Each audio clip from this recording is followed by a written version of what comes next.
നമസ്കാരം. സേഫ്റ്റിയെക്കുറിച്ച് തന്നെ ചില കാര്യങ്ങൾ കൂടി പറഞ്ഞു പോകാം. അനുഭവങ്ങളാണ് ഏറ്റവും വലിയ ഗുരു. അനുഭവസ്ഥർ പറയുന്ന പാഠങ്ങൾക്ക് വലിയ വിലയുണ്ട്, ജീവൻ്റെ വില. ഒരുപക്ഷേ നമ്മൾ കേട്ടുതഴമ്പിച്ച സേഫ്റ്റി എന്ന വിഷയത്തിൽ നമ്മളെ കൂടുതൽ കരുത്തുള്ളവരാക്കാനും ജാഗ്രതയുള്ളവരാക്കാനും നമ്മുടെ മുൻഗാമികളുടെ അല്ലെങ്കിൽ നമ്മോടൊപ്പം ഉണ്ടായിരുന്ന അനുഭവസ്ഥരുടെ കഥകൾ, അവരുടെ ജീവിതം, അവരുടെ ഏറ്റുപറച്ചിൽ നമുക്ക് കൂടുതൽ കരുത്ത് പകർന്നേക്കാം. ഒരുപക്ഷേ നമ്മുടെ തൊഴിലിടങ്ങളിൽ കൂടുതൽ ജാഗ്രതയുള്ളവരായിരിക്കാൻ അവരുടെ പറച്ചിലുകൾ നമ്മെ സഹായിക്കും, അവരുടെ ജീവിതങ്ങൾ നമ്മെ സഹായിക്കും, അവരുടെ കാഴ്ചകൾ നമ്മെ സഹായിക്കും. അവരുടെ ഏറ്റുപറച്ചിൽ നമ്മൾ കേൾക്കേണ്ടതുണ്ട്. ചില അനുഭവസ്ഥരുടെ ഓർമ്മപ്പെടുത്തലുകൾ നമ്മുടെ ജീവിതത്തെക്കുറിച്ചും നമ്മുടെ തൊഴിലിടങ്ങളുടെ സാഹചര്യത്തെക്കുറിച്ചും നമ്മൾ കൂടുതൽ ജാഗരൂകരാക്കും. ജീവൻ തിരിച്ചു കിട്ടിയിട്ടും ജീവിതം ചോദ്യചിഹ്നമായി മാറിയവർ, അവർ നമ്മോട് ചോദിക്കുന്നൊരു ചോദ്യമുണ്ട്: നിങ്ങൾക്ക് ആവശ്യമുണ്ടോ ഇത്തരത്തിൽ ഒരു ജീവിതം? കാണാം അവരിൽ ചിലരെ. റിട്ടയർമെന്റ് പ്രായത്തിലും ഊർജ്ജസ്വലനായ ഓവർസിയർ രാമചന്ദ്രൻ ചേട്ടൻ, അദ്ദേഹത്തിന്റെ ഭാഷയിൽ പറഞ്ഞാൽ നല്ല പ്രായത്തിൽ ഒരു കൈ നഷ്ടമായതാണ്. ജീവിതത്തിന്റെ സായാഹ്നത്തിലും ആ നഷ്ടം നൊമ്പരപ്പെടുത്തുമ്പോൾ അദ്ദേഹത്തിനും പറയാനുള്ളത് സൂക്ഷിക്കണം എന്നു മാത്രമാണ്. നമ്മൾ ഓടി നടന്ന് ജോലി ചെയ്യുമ്പോൾ സുരക്ഷയെക്കുറിച്ച് ശ്രദ്ധിക്കാറേയില്ല. കണ്ണുള്ളപ്പോൾ കണ്ണിൻ്റെ വിലയേറിയില്ല എന്ന് പഴമക്കാർ പറയുന്നത് എത്രയോ ശരിയെന്ന് എൻ്റെ അനുഭവത്തിൽ എനിക്കറിയാം. നല്ല പ്രായത്തിൽ ലൈനിൽ പണിയെടുക്കുമ്പോൾ ഒരു കൈ നഷ്ടപ്പെട്ട ആളാണ് ഞാൻ. നിങ്ങൾ ജോലി ചെയ്യുമ്പോൾ ശ്രദ്ധിച്ച് ജോലി ചെയ്യുക. ഇവർ ഷാജുവും ജേവിയും ഒരുപാട് വിശേഷണങ്ങളുള്ളവർ, സുഹൃത്തുക്കൾ, ഒരേ സെക്ഷനിൽ ജോലി ചെയ്തിരുന്ന ലൈൻമാൻമാർ, രണ്ടുപേർ പിടഞ്ഞു മരിക്കുന്നതിന് സാക്ഷികളായവർ, അതേ അപകടത്തിൽ ഗുരുതരമായി പരിക്കുപറ്റി മരണത്തെ മുഖാമുഖം കണ്ടവർ, ഗുരുതരമായ പരിക്കുകളുടെ അസ്വസ്ഥതകൾ ഇപ്പോഴും അലട്ടുന്നവർ. ഇവർക്ക് പറയാനുള്ളത് നാളുകളായി അനുഭവിച്ചുകൊണ്ടിരിക്കുന്ന, ഇനിയും നീണ്ടു നിൽക്കുന്ന യാതനയുടെയും വേദനയുടെയും കഥകളാണ്. ഞങ്ങൾക്കുണ്ടായ ഈ അപകടം വേറൊരു ജീവനക്കാരനും ഭാവിയിലുണ്ടാകാതിരിക്കട്ടെ എന്ന് ഞങ്ങൾ പ്രാർത്ഥിക്കുന്നു. അതോടൊപ്പം തന്നെ നമ്മൾ ജോലി ചെയ്യുന്ന സ്ഥലത്ത് വൈദ്യുതി ഇല്ല എന്ന് ഉറപ്പുവരുത്തുന്നതോടൊപ്പം തന്നെ അവിടേക്ക് ഇനി വൈദ്യുതി കടന്നു വരില്ല എന്നുകൂടി ഉറപ്പുവരുത്തിയാൽ അപകടങ്ങൾ സംഭവിക്കാതിരിക്കുകയും നമുക്കതിനെ ഒഴിവാക്കാനും സാധിക്കും. മേലിൽ ആർക്കും ഇത്തരം അപകടങ്ങൾ ഉണ്ടാകാതിരിക്കട്ടെ എന്ന് തന്നെയാണ് ഞങ്ങളുടെ പ്രാർത്ഥന. ഇവർ ജീവിക്കുന്നു. തിരിച്ചു കിട്ടിയ ജീവൻ തങ്ങളാൽ ആവും വിധം കുടുംബത്തിനു വേണ്ടി പ്രയോജനപ്പെടുത്തുന്നു.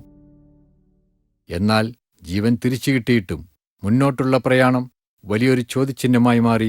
കരാർ തൊഴിലാളിയായിരുന്ന സന്തോഷിനും ലൈൻമാനായ നമ്മുടെ സഹപ്രവർത്തകൻ സന്തോഷനും 6 വർഷങ്ങൾക്ക് മുൻപ് പാറക്കടവ് സെക്ഷനിൽ ലൈനിൽ ജോലി ചെയ്യവേ ഷോക്കേറ്റ് താഴെ വീണ് ശരീരം തളർന്നുപോയ സന്തോഷ്, ആ വീഴ്ചയിൽ നിന്ന് ഇപ്പോഴും എഴുന്നേൽക്കാൻ കഴിയാത്ത അവസ്ഥയിൽ ശേഷിച്ച ജീവിതം ജീവിച്ചു തീർക്കുന്നു 2 കുട്ടികളുടെ പിതാവായ ഇദ്ദേഹം.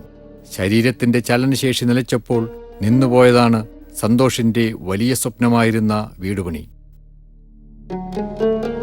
15 വർഷത്തോളം ഓടി നടന്ന് ജോലി ചെയ്തിരുന്ന സന്തോഷിന്റെ ലോകം ഇന്ന് ഈ മുറിയുടെ 4 ചുവരുകൾക്കുള്ളിൽ ഒതുങ്ങിപ്പോയിരിക്കുന്നു.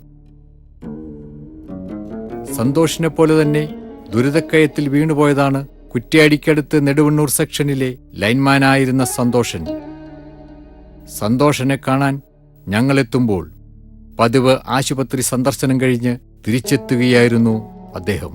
സന്തോഷിനെക്കുറിച്ച് നോട്ടീസിലെ വരികളിൽ നിന്ന് മാത്രം ഞങ്ങൾക്ക് കിട്ടിയ ചിത്രം നേരിൽ കണ്ടപ്പോൾ മനസ്സിനെ മരവിപ്പിക്കുന്നതായിരുന്നു ആ കാഴ്ച.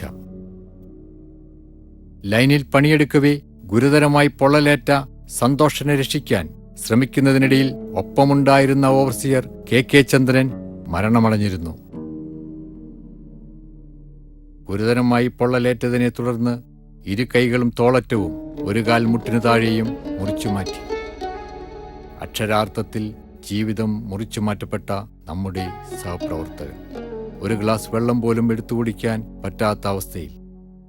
അപകടത്തെക്കുറിച്ചും അതിനു മുൻപും പിൻപുമുള്ള ജീവിതത്തെക്കുറിച്ചും സന്തോഷൻ ഞങ്ങളോട് സംസാരിച്ചു. മക്കളെക്കുറിച്ചുള്ള ആശയും ആശങ്കയും പങ്കുവച്ചു.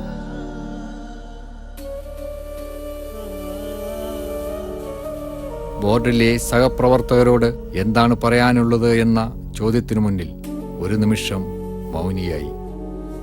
പിന്നെ നമ്മോട് പറയാൻ സന്തോഷിനുണ്ടായിരുന്നത് ഇത്രമാത്രം: സ്വന്തം ചെയ്യുക. എൻ്റെ അനുഭവം വെച്ച് പറയുമ്പോൾ എനിക്ക് ഒരാഴ്ച മുമ്പ് ഇത് പറ്റിയ ഒരാഴ്ച മുമ്പ് വടകര ക്ലാസ് കിട്ടിയതാണ്. ക്ലാസ്സല്ല പ്രധാനം, ആരെന്ത് പറഞ്ഞു തന്നാലും ഇവിടെ സുരക്ഷ. കറണ്ട് നമ്മുടെ ശരീരത്തിൽ വരാത്ത രീതിയിൽ എന്തെല്ലാം ചെയ്യാൻ പറ്റുമോ അതൊക്കെ ചെയ്യുക. ചെയിൻ ഉപയോഗിക്കുക, ഷോട്ട് ചെയ്യുക. പിന്നെ ഇവിടെ ഒപ്പരമുള്ള ആൾ ഇവിടെ ശ്രദ്ധിക്കും എന്നുള്ളൊരു ധാരണ ഇവിടെ ഒരിക്കലും നീ ഉണ്ടായിരുന്നു. എൻ്റെ അനുഭവത്തിലാണ്. കാരണം എന്താ വെച്ചാൽ എൻ്റെ കൂടെ വർക്ക് ചെയ്ത അയാളെ ഒരു വിശ്വാസത്തിൽ അന്ന് ചെയ്തു പോയതാണ്. നമ്മളെ സുരക്ഷ പ്രധാനമായിട്ടും നമ്മളെ സുരക്ഷയാണ്.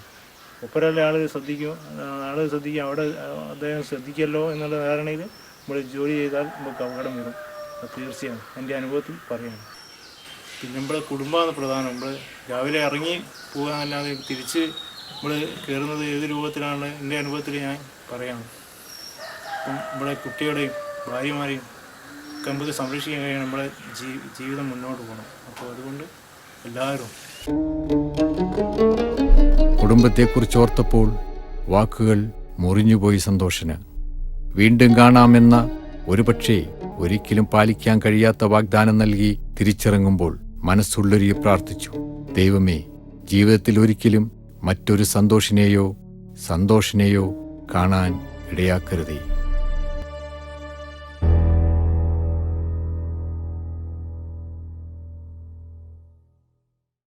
നാം കണ്ട ഈ സഹപ്രവർത്തകർ നമ്മോട് പറഞ്ഞു തരുന്ന ഒരു കാര്യമുണ്ട്. സൂക്ഷിക്കണം. നിങ്ങൾ നിങ്ങളുടെ കുടുംബത്തിൻ്റെ വിളക്കാണ്. നിങ്ങൾ നിങ്ങളുടെ കുടുംബത്തിൻ്റെ വെളിച്ചമാണ്. ആ വെളിച്ചം അണഞ്ഞു പോകാതിരിക്കാൻ ഞങ്ങളുടെ അനുഭവം നിങ്ങൾക്കൊരു പാഠമാകട്ടെ.